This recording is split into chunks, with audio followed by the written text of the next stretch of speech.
বৰ্তমানৰ দ্বিতীয় বৰ্ষৰ ছাত্ৰ ছাত্ৰী তেওঁলোকৰ যিসকলৰ ৰেজিষ্ট্ৰেশ্যন কাৰ্ডত নাম মাক দেউতাকৰ নাম ছাবজেক্ট ভুল হৈ আছে তেওঁলোকে নিশ্চিতভাৱে অহাকালিৰ ভিতৰত শুদ্ধ কৰিব লাগিব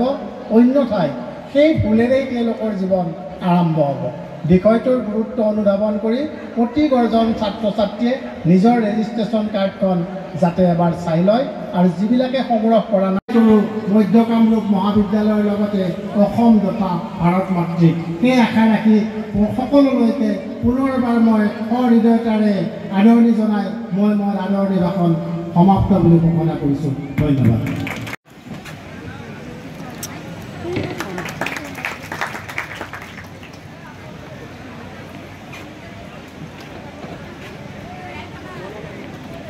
মধ্য কামৰূপ মহাবিদ্যালয়ৰ এইবেলিৰ 2023-24 বৰ্ষৰ নৱাগত আদৰণি সভাখন আজি আমি আহ্বান জনা কৰিছিলোঁ আৰু তাত ৰাতিপুৱা পতাকা উত্তোলনৰ কাৰ্যসূচী আৰম্ভ কৰা হৈছিল পতাকা উত্তোলনৰ পৰৱৰ্তী সময়ত স্মৃতি দৰ্পণ কাৰ্যসূচী আছিল আৰু স্মৃতি দৰ্পণ কাৰ্যসূচীৰ পৰৱৰ্তী কালত আমি মুকলি সভা আৰু ইয়াৰ পাছত আমাৰ সাংস্কৃতিক অনুষ্ঠান অনুষ্ঠিত কৰা হ'ব মুকলি সভাত প্ৰতি বছৰে আমি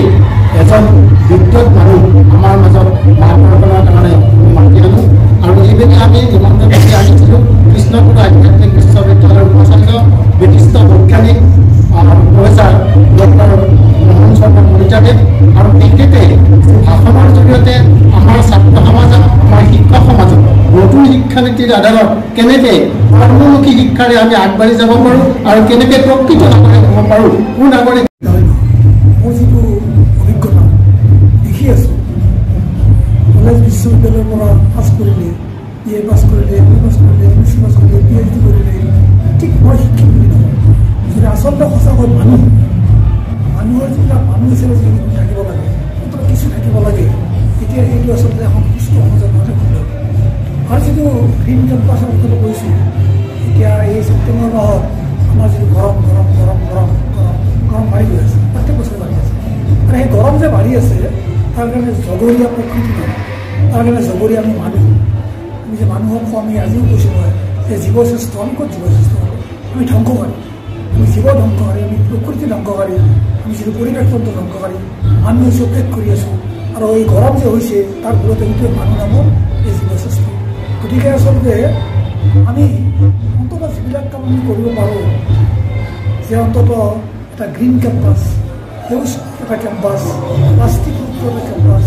আমি কৰিব পাৰোঁ আৰু কৰি অন্ততঃ এই যে গৰমৰ পৰা কিছু হ'লেও কাৰণ এই আমি গ্ৰীণ কেম্পাছ বুলি ক'বলৈ গ'লে গছৰ কথা আহে গছ বুলি ক'বলৈ গ'লে অক্সিজেন এৰি দিয়ে গছ বুলি ক'বলৈ গ'লে কাৰ্বন ডাই অক্সাইড খায় কাৰ্বন ডাই অক্সাইড গছ পৰি যাব এই কাৰ্বন ডাই অক্সাইড